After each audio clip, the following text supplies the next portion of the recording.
হায়রে নবীজি যে জায়গায় বলছে আল হাসানু ওয়াল হুসাইনু সাইয়্যিদা শাবাবি আহলিল জান্নাহ, হাসান হুসাইন হবে জান্নাতের যুবকের সরদার। কেমনে রে ইমাম হাসান রে বিষ পান করাইছে, কেমনে রে ইমাম হুসাইনের গলাতে ছুরি চালাইছে। এরার শরীরে অত পাঞ্জাবি ছিল, এরার মাথায় অত পাগড়ি ছিল, এরাও তো ইমাম হুসাইনের গলাতে ছুরি দেওয়ার সময় কইছে তাড়াতাড়ি নবীর বংশের গলায় ছুরি দে, আসরের নামাজ কাজা হইয়া যায়। আরে নবীর পরিবার রে মাইরা, জান্নাতের সরদারের মাইরা তুমি যদি বলো আসরের নামাজ কাজা হইয়া যায়, আমি বিশ্বাস করি না, বিশ্বাস করি না রে।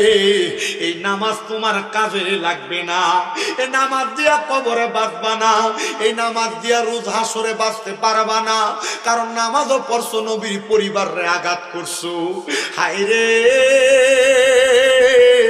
আরে উম্মতেরই মায়াই নবী কান্দানে যার যার, উম্মতেরই মায়াই নবী কান্দানে যার যার, মাফ করে দাও ওহে আল্লাহ উম্মতে গুনাহগার, বলেন মাফ করে দাও ওহে আল্লাহ উম্মতে গুনাহগার।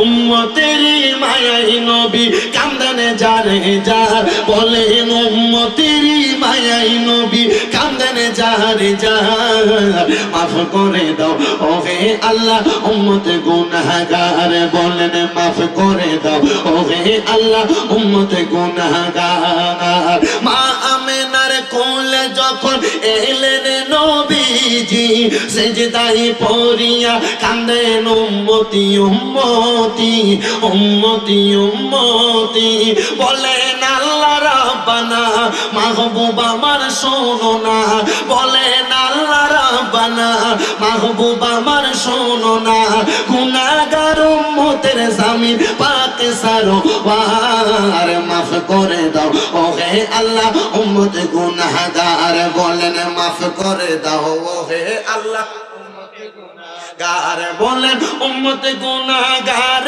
রে উম্মতে গুনাহগার, বলেন উম্মতে গুনাহ উম্মতে গুনাহগার, মাফ করে দাও ওহে আল্লাহ উম্মতে গুনাহগার। সেই নবীজির প্রেমেতে হলে দিওয়ানা, দুনিয়া আখিরাতে বই যে থাকবে না, বই যে থাকবে না।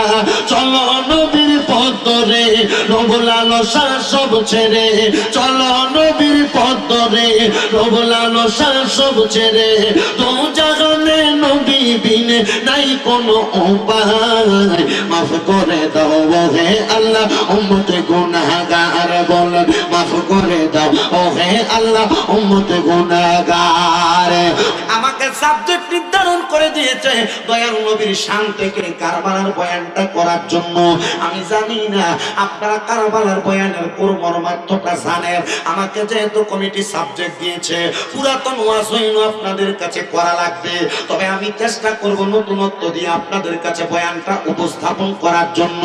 নবী আমার এই কাজটা করার সাথে সাথে এবার হযরত ইমাম হাসান আর ইমাম হোসেনকে আমার নবীজির দুই হাতের মধ্যে ধইরা আমার নবী আবার মদিনার উদ্দেশ্যে রওনা করেছে।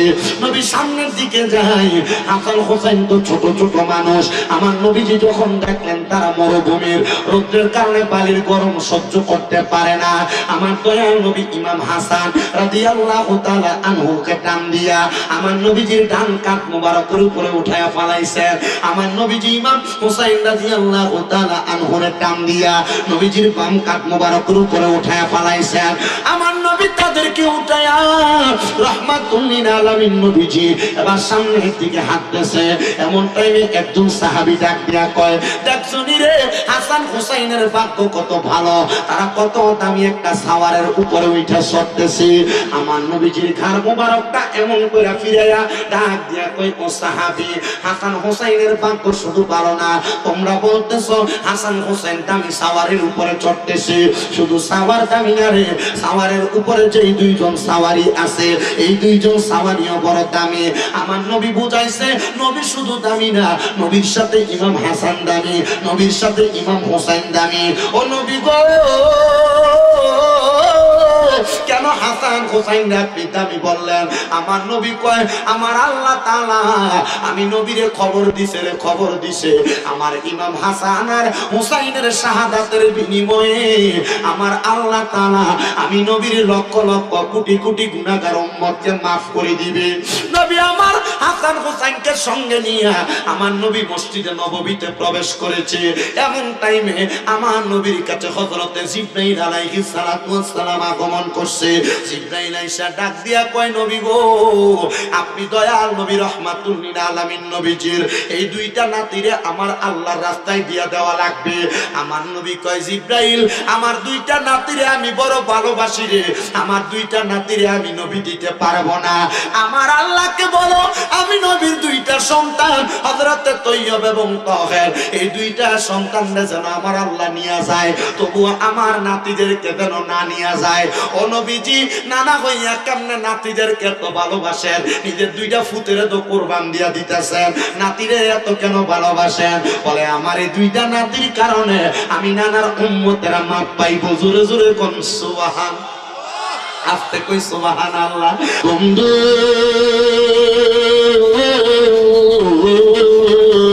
ও আমার নবীর পাগলের আগো, আমার দয়াল নবী রাহমাতুল লিল আলামিন নবীর দুইজন সন্তানকে দিয়া দিছে। জিবরাইল অল্প কিছুদিন পরে আবার আমার নবীজির সামনে হাজির হয়ে গেছে। নবীজি হাসান হোসেন নিয়ে বসা। জিবরাইল কয় নবী গো, আপনার এই দুইটা নাতিরও নেওয়া লাগবে। আমার নবী কয় জিবরাইল রে, এই দুইটা নাতিরে নিয়ে যাইবা, দুইটা সন্তান কুরবান করে দিছি, কিন্তু আমি নবী কোনো কিছু চাইছি না। আমার আল্লাহরে জিগাইবানি আমার আল্লাহ তাআলা আমার এই দুইটা নাতির বিনিময়ে আমি নবীরে কি দিব? জিবরাইল কয় নবীজি আমার আল্লাহ তো আপনি নবীর হাবিব, আপনি নবীর প্রেমিক, আপনি নবীও তো ওই আল্লাহর হাবিব, আপনি যা চাইবেন আমার আল্লাহ তো তা দান করব। আমার আল্লাহ কয় জিবরাইল রে, আমার বন্ধু তো উম্মতের পাগল, আমার বন্ধুরে বলো না হযরত ইমাম হোসেন যখন কারবালাতে শাহাদাত বরণ করবে, কারবালার ময়দানে কিছু দাড়িওয়ালা, কিছু টুপিওয়ালা, কিছু পাগড়িওয়ালা, পাগড়িওয়ালা, পাঞ্জাবিওয়ালা আমার নবীর নাতির গলা মুবারকের মধ্যে ছুরি চালাইব। আমার নবীজির নাতির যত ফোঁটা রক্ত মাটির মধ্যে পড়বে রে, আমি দয়াল নবী রাহমাতুল লিল আলামিন নবীজির অতগুলা লক্ষ লক্ষ গুনাহগার উম্মতের নাজাতের ব্যবস্থা করে দিব। আমার নবী ডাক দিয়া কই আল্লাহ আমার এই নাতির এত কষ্ট দেওয়া হবে, আমার নাতিটার এত আঘাত দেওয়া হবে, আপনি আল্লাহ কেমনে সহ্য করবে? আমার আল্লাহ কয় বন্ধু নবী গো, এই জিহাদের চাইতে বড় মর্যাদাপূর্ণ মর্যাদা আর কিছু নাই। ও বন্ধু জানুনি রে, আমার আল্লাহ তাআলা আমার নবীর সব মর্যাদা দান করছে, শুধু সর্বশেষ জিহাদের মর্যাদা দেয় নাই। আমার দয়াল নবীর সর্বশেষ একজন ইহুদি মহিলা কলিজা বাজার সাথে ইবিশ পান করায়া দিছে। আমার নবীজি যখন দুনিয়া থেকে ইন্তেকাল করে চলে যাবে, ওই বিষয়টি আমার নবীকে পাকড়াও করেছিল। আমার নবীজি রাহমাতুল লিল আলামিন নবীজি ওই বিষক্রিয়ার যন্ত্রণার কারণে আল্লাহ তাআলা আমার নবীকে শহীদের মর্তবা দিয়া ভরপুর করছে। আমার নবীজির কোনো গুণের অভাব নাই, কোনো শানের অভাব নাই, কোনো মর্যাদার অভাব নাই। আমরা সেই নবীর উম্মত হইতে পাইরা খুশি না বেজার?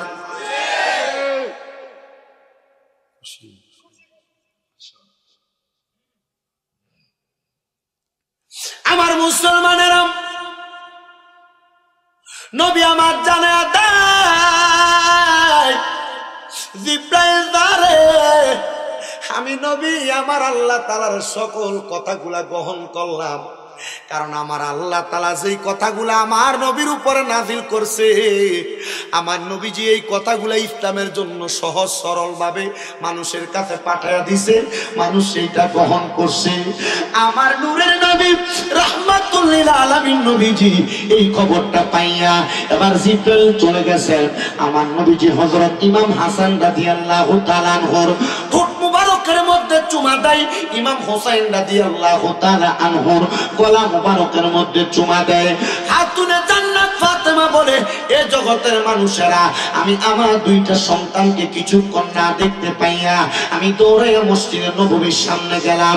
আমি দেখলাম আমার আব্বা জান হযরত ইমাম হাসানের ঠোঁটের মধ্যে চুমা দিতেছে আর ইমাম হুসাইনের গলার মধ্যে চুমা দিতেছে। আমি ফাতেমা জানি রে, আমার আব্বা জান আল্লাহ তাআলার হুকুম ছাড়া কোনো কাজ করেন না। আমি ফাতেমা জানি আমার আব্বা যেই কর্মগুলা করে এই কর্মগুলা উম্মতের জন্য ধর্মতে রূপান্তরিত হয়ে যায়। আমি আমার আব্বার কাছে যাইয়া প্রশ্ন করলাম, ওগো মুহাম্মদুর রাসূলুল্লাহ সাল্লাল্লাহু আলাইহি ওয়াসাল্লাম, মদিনার নবী, ও আমার পানের আব্বা জান, আপনি যে ইমাম হাসানের ঠোঁট মুবারকের মধ্যে চুমা দেন, ইমাম হুসাইনের গলা মুবারকে চুমা দেন, নবীজি অন্যদিন তো আপনি এভাবে আদর করেন না, অন্যদিন তাদের বুকে চুম্বন করেন, অন্যদিন গালে চুম্বন করেন, অন্যদিন কপালে চুম্বন করেন, আজকে দিয়ে আপনি একজনের ঠোঁটের মধ্যে আরেকজনের গলায় চুমা দেন, নবী গো কারণটা কি?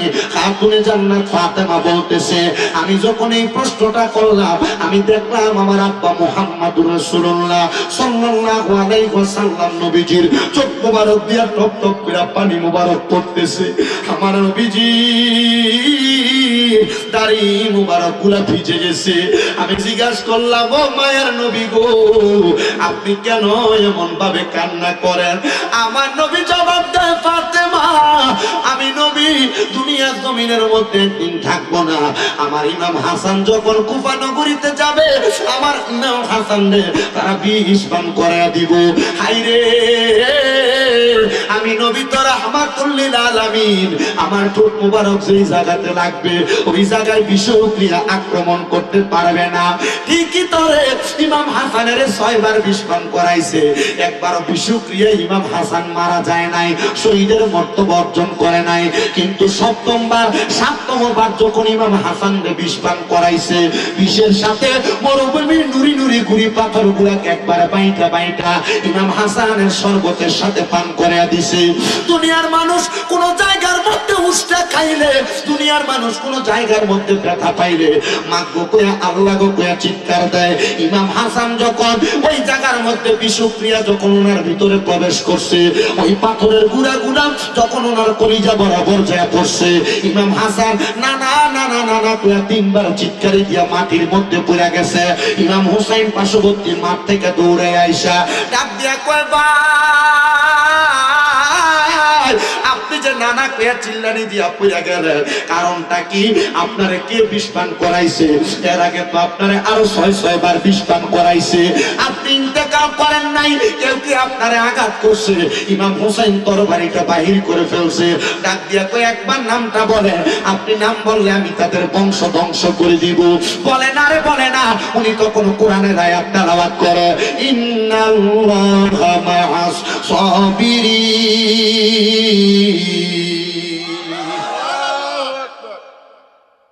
আমার একটা মারলে পুরো 14 গোষ্ঠী লাঠি নিয়ে যায়।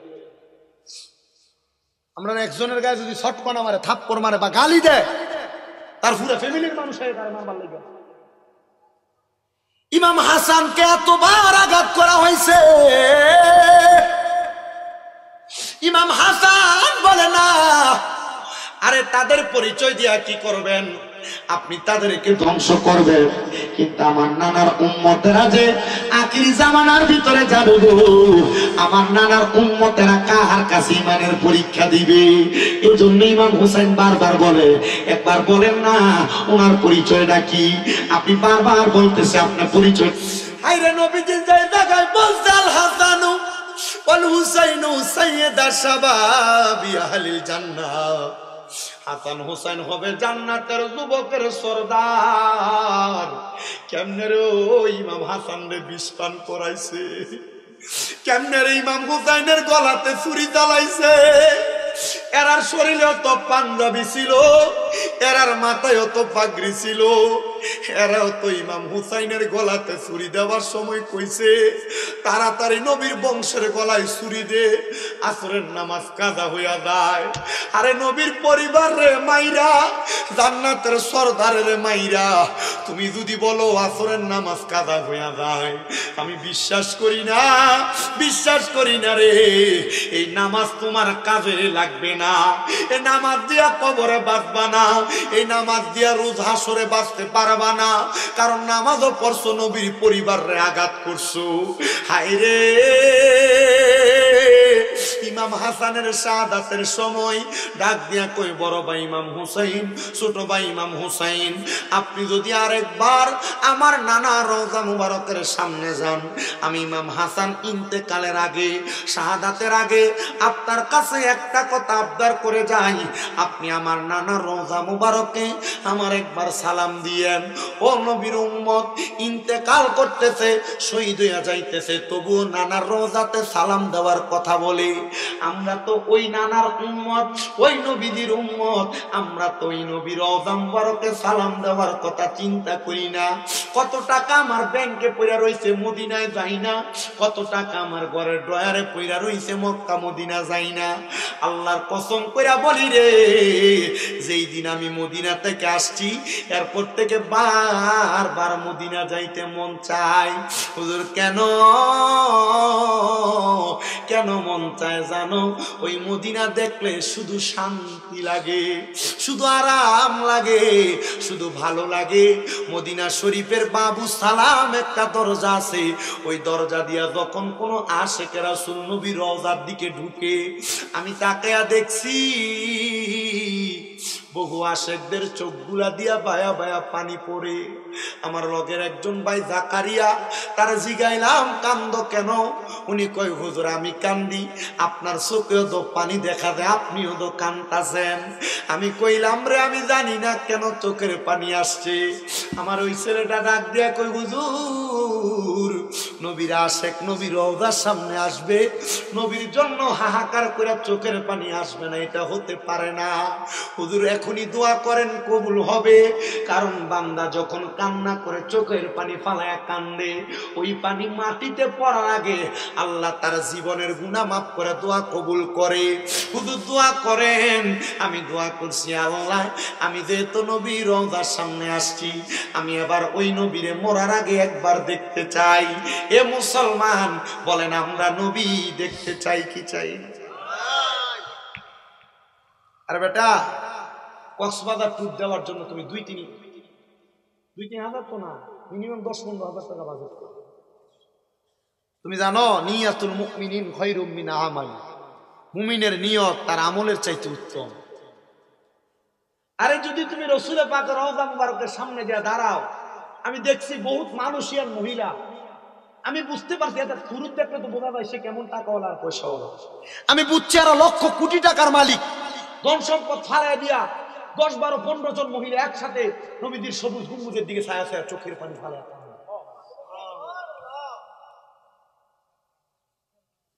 আমি চাইয়া দেখছি বহু পাকিস্তানি বেটারা গড়াগড়ি করে রাসূল পাকের রওজার সামনে তারা কান্না করতেছে, আর শুধু বারবার বলে, উনজুর হালানা ইয়া রাসূলুল্লাহ, উনজুর হালানা ইয়া রাসূলুল্লাহ, বারবার কান্দে, আদরিকনি ইয়া রাসূলুল্লাহ। আপনি বুঝেন রাসূল পাকের রওজা মুবারক দেখার স্বাদ কত? নিয়ত করেন বেটা, এই মদিনা যাইতে চাই কিনা, নবীর রওজা মুবারক দেখতে চাই কিনা, নবীজির দিদার চাই কি চাই না? ডান হাতের শাহাদাত না, ডান হাতের তালু করে দিবেন, বলেন আল্লাহ মরণের আগে একবার মক্কা মদিনা না দেখাইয়া মরণ দিও না। আমিন কোন? যদি না যাইতে পারে মারাও যান, মরার সময় রাসূল পাকের দিদার নসিব হবে। আর যদি দিদার নসিব না হয়, আপনার এলাকার মানুষ যখন বিসমিল্লাহি ওয়া আলা মিল্লাতি রাসূলিল্লাহ বলে আপনার কবরে রাখবে, নবীজি নিষ্কুল মোবারকে নিবে।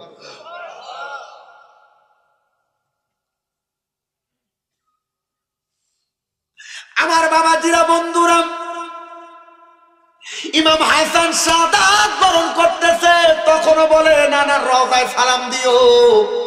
তাহলে নানার রওজায় সালাম দেওয়ার মর্যাদা আসেনি? ইমাম হাসান চলে গেছেন, ওই কুফা নগরীর মানুষ একটার পর একটা চিঠি লেখা পাঠায়, ওই ইমাম হুসাইন কুফা নগরীতে আসেন না, কুফা নগরীতে আসেন না। ইমাম হুসাইন যখন চিঠিটা পায়, ওনার নানার যত সফর সঙ্গী ছিলেন তাদেরকে নিয়ে মিটিং করে। এ নানার সঙ্গীরা, দেখছো রে কুফা নগরীর মানুষ আমার চিঠি দিছে, আমি যদি তাদের কাছে যাই তারা আমার কাছে ইসলাম গ্রহণ করে বায়াতে রাসূল গ্রহণ করব। মদিনার মানুষ ডাক দিয়া কয়, ইমাম হুসাইন কুফাতে যাইও না রে, কুফার মানুষের নেশার ভালো না রে, এই কুফার মানুষ তোমার বাবা হযরত আলীর কুফাতে দাওয়াত দিয়া নিয়া হযরত আলীর পায়ের ভিতরে তীর মাইরা দিছে, তোমরা কুফা নগরীতে যাও না। এমন ভাবে চিঠি দিতে দিতে 1250 চিঠি দিছে ইমাম হুসাইন রে। ইমাম হুসাইন কয়, এত চিঠি দিছে, এরা যদি বেঈমান হইতো আমার এতগুলা চিঠি দিত না। সর্বশেষ একটা চিঠি লেখছে, ওই চিঠির মধ্যে লেখছে, ইমাম হুসাইন তুমি যদি কারবাল কুফা নগরীতে না আসো, তাইলে আমরা কাল ময়দানে মাশরে তোমার নানার কাছে নালিশ করব। আমরা বায়াত নেওয়ার জন্য ইমাম হুসাইনকে বারবার দাওয়াত করছি, ইমাম হুসাইন আসে নাই।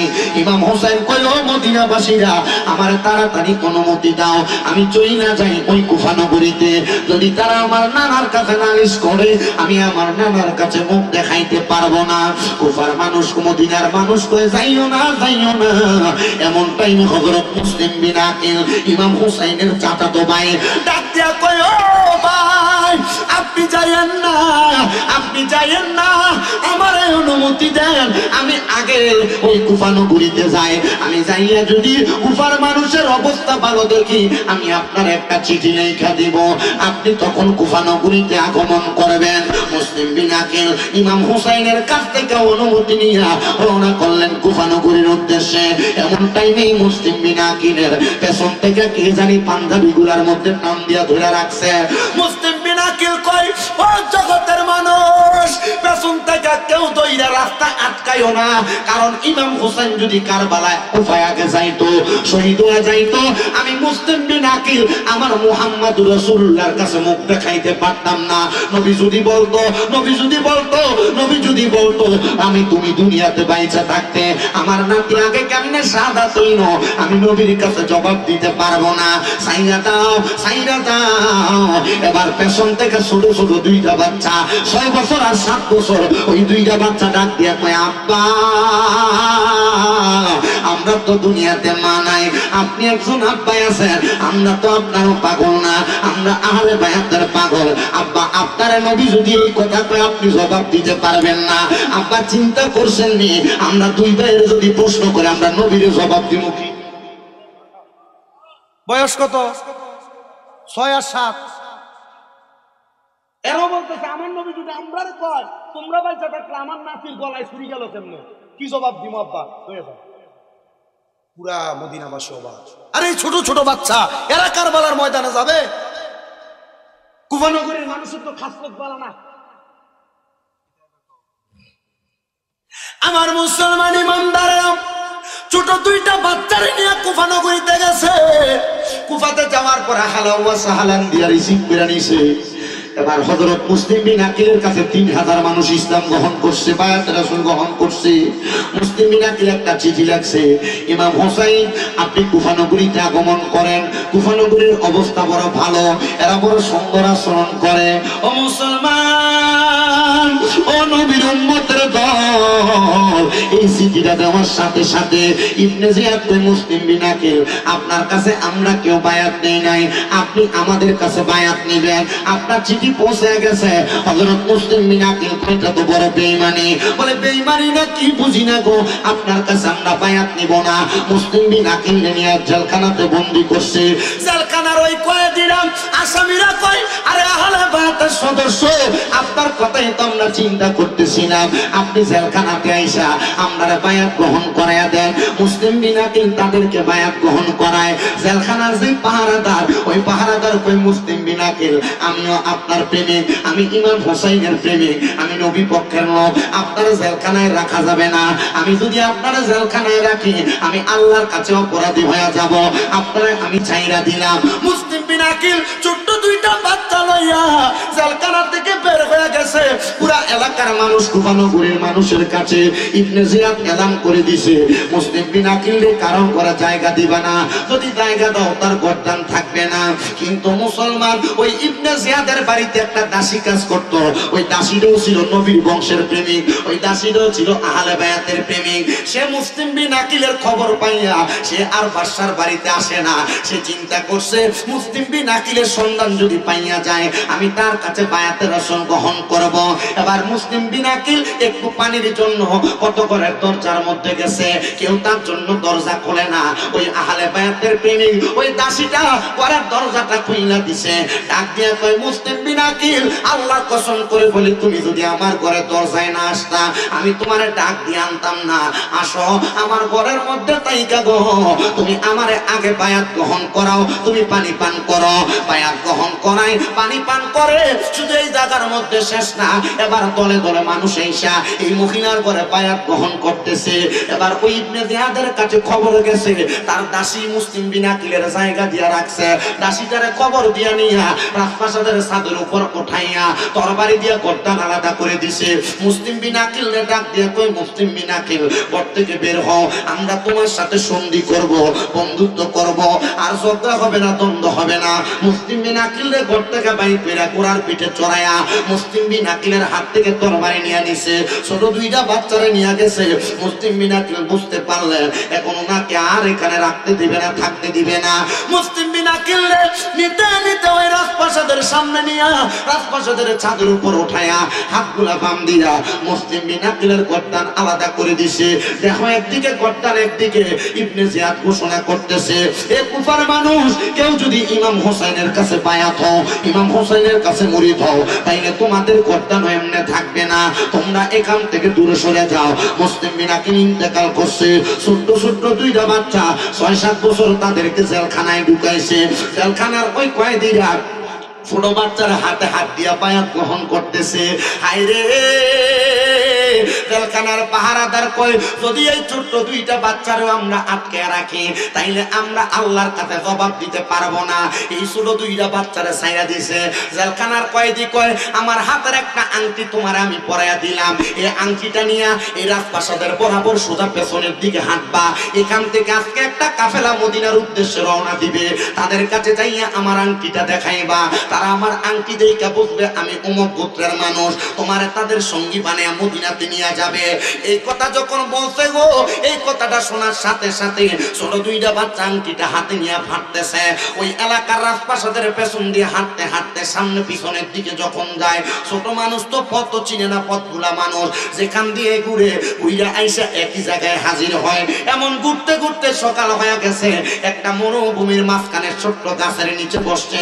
গাছের নিচে একটা ছোট্ট কূপ দেখা ওনারা সেই জায়গায় বসে আছে। এমন টাইমে আরেকটা মহিলা ওই এলাকার মধ্যে বসবাস করতেন, যার নাম ছিল আকলিমা। সে একবারে দাসী ছিল। সে এখানে পানির জন্য আইসা ছোট ফুটফুটে সুন্দর দুইটা বাচ্চা দেখা সেখান থেকে বাচ্চাগুলার নিয়ে তার মালিকের কাছে দিছে। ভাগ্যের কত সুন্দর পরিহাস, ওই মালিকটাও ছিল আহলে বায়াতের প্রেমিক। ওই মালিক ছোট দুইটা বাচ্চারে পাইতা হযরতে মুহাম্মদ এবং ইব্রাহিম ছোট দুইটা বাচ্চা, এদেরকে আদর যত্ন কইরা ঘরের মধ্যে রাইখা দিছেন। বলে আওয়াজ করবা না, সুন্দর করে ঘুমাইয়া থাকবা, কারণ আমি মহিলা আহলে বায়াতের প্রেমিক, আমার স্বামী হইল এজিদের প্রেমিক। আমার স্বামী যদি তোমাদের খবর পায় তাইলে তোমাদেরকে এখান থেকে নিয়ে যাবে। ঠিকই রাত্রবেলা যখন হইছে, ওই মহিলার স্বামী ঘরে আইসা ছোট দুইটা বাচ্চার কান্নার শব্দ শুই না ঘরের দরজাটা খুইলা সে দেখতেছে নুরানি চেহারাওয়ালা দুইটা বাচ্চা চোখের পানি গুলা ফালাইয়া কান্দে। ওই মহিলা ডাক দিয়া কয়, কি গো তোমরা কেন কান্না করলা? বলে আমার আব্বা জান আমাদেরকে ঘুমের ঘরে স্বপ্নে আইসা ডাকতেছে, আব্বা আয় আয় আয়, জান্নাতের হাউজে কাউসারের পানি তোমাদের জন্য অপেক্ষা করতেছে। কেন বুঝলাম না। এমন টাইমে স্বামীটা দুইটা বাচ্চারে হাতের মধ্যে নিয়ে রওনা করছে এজিদের বাড়িতে। এজিদে খবর দিছে এই দুইটা বাচ্চারে যে দইরা আইনা দিতে পারবে তারে 100 ওট উপহার দেওয়া হবে। হাইরে নবীর বংশরা মারার জন্য এত টাকা অফার করলো। বুঝতে পারলাম নবীর বংশের প্রতি তার আর মায়া নাই। এটা বুঝবেন কখন জানেননি? যখন দেখবেন মুহররম মাস আগমন করছে। বহুত মৌলবীরা ফেসবুক ইউটিউবের মধ্যে আইসা এজিদে কয় রহমতুল্লাহ আলাই, আবার কয় এজিদ হাফেজ সাহেব ছিল। আর কারবালায় ইমাম হুসাইনের গলা মুবারককে যারা ছুরি চালাইছে এর মধ্যে 300 জন কোরআনে হাফেজ ছিল, 700 জন মুফতি ছিল, এরাও তো ইমাম হুসাইনের গলায় ছুরি চালাইছে। তার মানে হাফেজার মুফতি হইলে হবে না, ইমানটা থাকা লাগবে। কথা কন্যা ঠিক কিনা? ইমান নাই বেটা কি আর হাফেজ সাহেব? আপনার কষ্ট হইতেছে? আমি কিন্তু শর্টকাট করতেছি, এটা বহুত লম্বা ওয়াজ, 7 ঘন্টা লাগবে মিনিমাম যদি আস্তে আস্তে করি।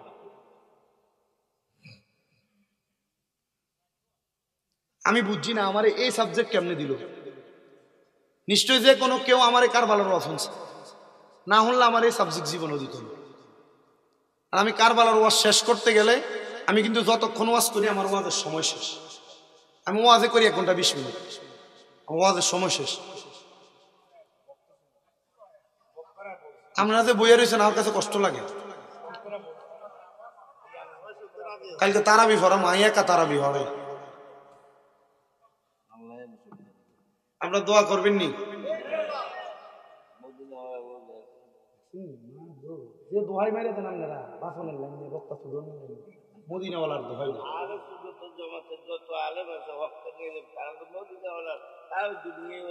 মারহাবা কর দেখছেন নি কথা না?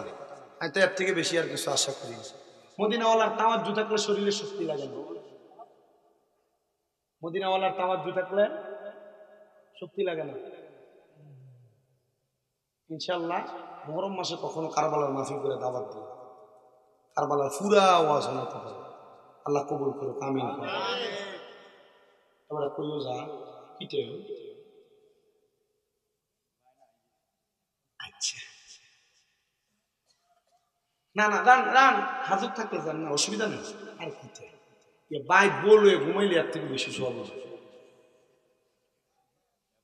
এইটাও এবাদত। কথা কয় না বললে ঘুমাইলে এবাদত না? কিন্তু তোমরা তো এবাদতের চিন্তা করো না।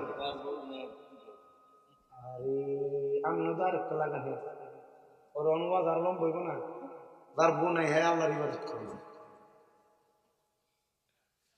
আল্লাহ কবুল করেন, আমিন। আমার পরেই শামসুদ্দোয়া বাড়ি হুজুর, হ্যাঁ মুনাজাত করবে না? মাশাআল্লাহ। এবারে কোরআন তেলাওয়াত যে সুন্দর। আল্লাহ তাআলা আমাদেরকে আহলে বায়াতের প্রেমিক হিসেবে কবুল করেন, আমিন কোন।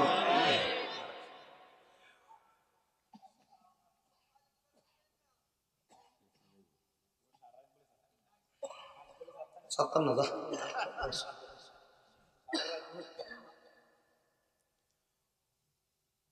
ওই ছোট 2টা বাচ্চাকে ওই মহিলার সামনে হাতের মধ্যে নিয়ে সামনে রওনা করে। তো জামাই এজিদের প্রেমিক, বউ কার প্রেমিক?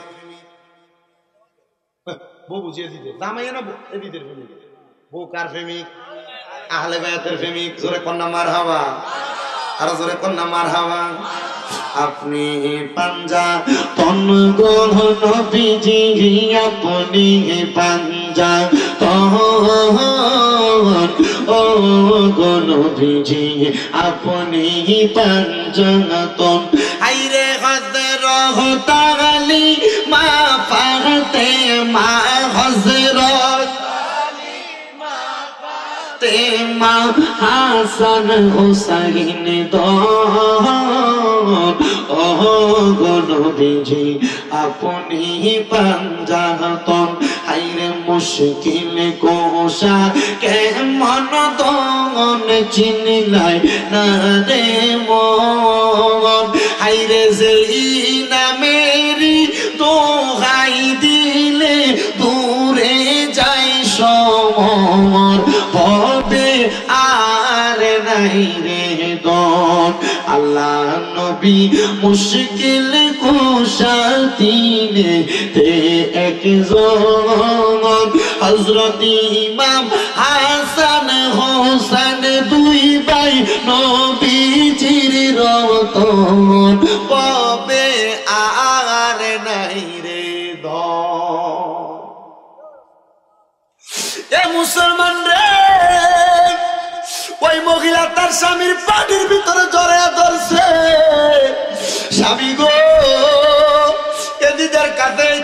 দুইটা বাচ্চারে তুইলা দিয়েন না, এদিক যদি ছোট দুইটা বাচ্চারে পাই তারা আমার ছোট দুইটা বাচ্চারে জবাই করব।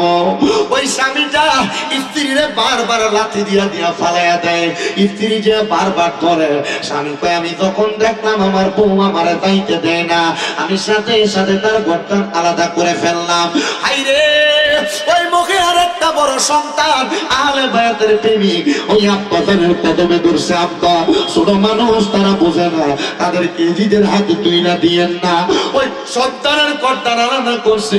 ছোট দুইটা বাচ্চারা নিয়ে যখন যায় তার মাথার মধ্যে শয়তান বুদ্ধি পাকায় দিছে, তুমি যদি ছোট দুইটা বাচ্চারা নিয়ে সামনে যাও তোমার কাছ থেকে অন্য লোকেরা পুরস্কার পাওয়ার আশায় এই বাচ্চাগুলার সিনে নিয়ে যাবে, তুমি এদের গর্দান আলাদা করে ফেলো।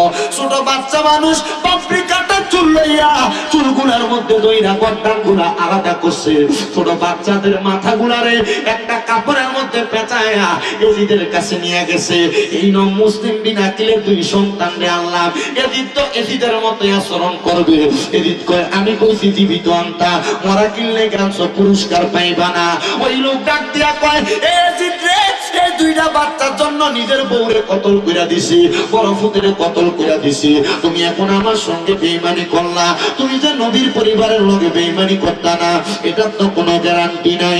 এই কথা যখন শুনছে ইবনে জিয়াদের মনে মায়া লাগা গেছে। হায়রে এই লোক তো মনে আহলে বায়াতের প্রেমিক, তার গর্দানটা আলাদা করে ফেলছে। লোক করা যাবে না, লালসা করা যাবে না। দেখছেন লোক করে বউ হারাইতে দিলে হারাইছে, নিজেও গেছে। হায়রে আবার ইমাম হোসেন কুফা নগরীতে আগমন করে আমার আল্লাহ তাআলা কুফা নগরী থেকে পথ বুলাইয়া ইমাম হোসেনকে কারবালার ময়দানে নিয়ে হাজির করাইছে। কারবালার ময়দানে একটানা 11 দিন পর্যন্ত অবস্থান করে। যখন 3 তারিখ অবস্থান করতেছে কারবালার ময়দানে কারোর মুশকের মধ্যে পানি নাই। মুসলিম বিনাকি হযরতে ইমাম হোসেন রাদিয়াল্লাহু তাআলা আনহু ছোট একটা বাচ্চা যার নাম হযরত আলী আসগর, একটা ছেলের নাম হযরত আলী আকবর, একটা আসগর একটা আকবর। ছোট বাচ্চাটা পানির পিপাসায় কাতর হয়ে গেছে গো। ইমাম হোসেনের জিহ্বাটা ছোট বাচ্চার মুখের মধ্যে ঢুকায়া দিছে। বাচ্চা কত জিহ্বাটার প্রশ্ন, একটা ফোঁটা পানি পাইল না। সাহারা বানু ডাক দিয়া কয় স্বামী আমাদের সঙ্গে নাই জিহ্বাহীনের দুশ্মনী, এই ছোট বাচ্চার সাথে তো কোনো দুশ্মনী নাই। নেন্না কোলের মধ্যে করে নিয়া এই ছোট বাচ্চাটার একটু পানি পান করে আনেন। হায়রে বাচ্চাটারে নিয়ে যখন সামনের দিকে যায় ইবনে জিয়াদের লোকেরা শিমন নামক লোকটা ডাক দেয় সামনে আসো, পানি নিয়ে যাও। বলে কার জন্য পানি নিবা? বলে আমার জন্য না, আহলে বায়াতের সদস্য ছোট বাচ্চার জন্য পানি নিব। সামনে আসো বইরা ওই ছোট বাচ্চাটার বুক বরাবর একটা তীর মাইরা দিছে। হায়রে ওই ছোট বাচ্চাটার বুকের মধ্যে যখন তীর মারছে ইমাম হোসেন ওনার তাঁবুর সামনে যাইয়া ডাক দিয়া কই সাহারা বানু তোমার সন্তানকে আমি দুনিয়ার পানি পান করাইতে পারি নাই, আমি তোমার সন্তানকে হাউজে কাউসারের পানি পান করাইছি। বলে কেমনে গো? বলে তোমার সন্তানকে তারা পানি দিবে বইলা দাওয়াত দিয়া নিয়ে গেছে, তারা তোমার সন্তানের সাথে বেঈমানি করছে, তারা তার গর্দা তার বুক বরাবর তীর মেরে দিছে। এই জন্য আশেক সুরে সুরে লেখে ফোরাত নদীর পানি রে বন্ধ করে দিল রে, কাছে যেতে দিল না সে তাই। হায়রে কাছে যেতে দিল না সে তাই। পশু পাখি খাইলো কেহ বাধা না দিল, বাধা শুধু আসগরের বেলায়। হায়রে বাধা শুধু আসগরের বেলায়। হায়রে আমার বাবা ওই ইমাম হযরত আলী আকবর যখন দুনিয়া থেকে বিদায় হয়ে যায়, বিদায় হওয়ার সাথে সাথে হযরত আলী আকবর হাত ধরে কয় আব্বা জান আমি যাব তাদের সঙ্গে যুদ্ধ করতে। ঘোড়ার পিঠে চইরা টাকবুক করতে করতে সামনের দিকে চলে গেছে। এবার ইমাম আলী আকবর যুদ্ধ করতেছে। আলী আকবরের তরবারি থেকে কেউ বাঁচে না। আলী আকবর পানির পিপাসায় কাতর হয়ে গেছে। আলী আকবরের যখন কাতর হয়ে গেছে রে, পানি নাই, জিহ্বা শুকিয়ে গেছে, জিহ্বা একবারে টারগা পর্যন্ত গলা পর্যন্ত চলে গেছে। সামনে আইসা আব্বা জানার কাছে ডাক দেয় কো আব্বা ইমাম হোসেন একটু পানি দেন না গো। ইমাম হোসেন কয় তোমার যে হালত যে অবস্থা দেখা যায় এখন তুমি পানি পান করতে পারবা না, তুমি এখন ইন্তেকাল করবা, শাহাদাতের পেয়ালা পান করবা।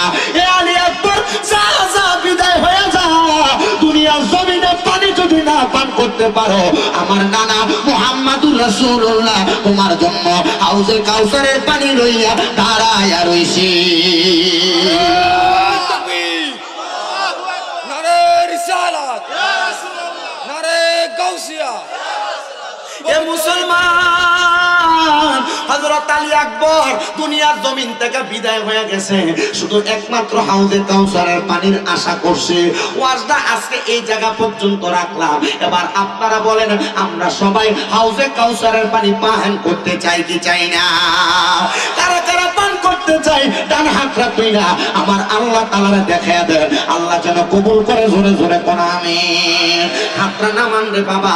এই আহলে বায়াতের ৭২ জন সদস্য কারবালায় শহীদ হয়েছে। আমি ওই ৭২-এর মুহাব্বতে আমি কয়েকজন মানুষ শুধু এখানে হাত বাড়াইয়া চাইব।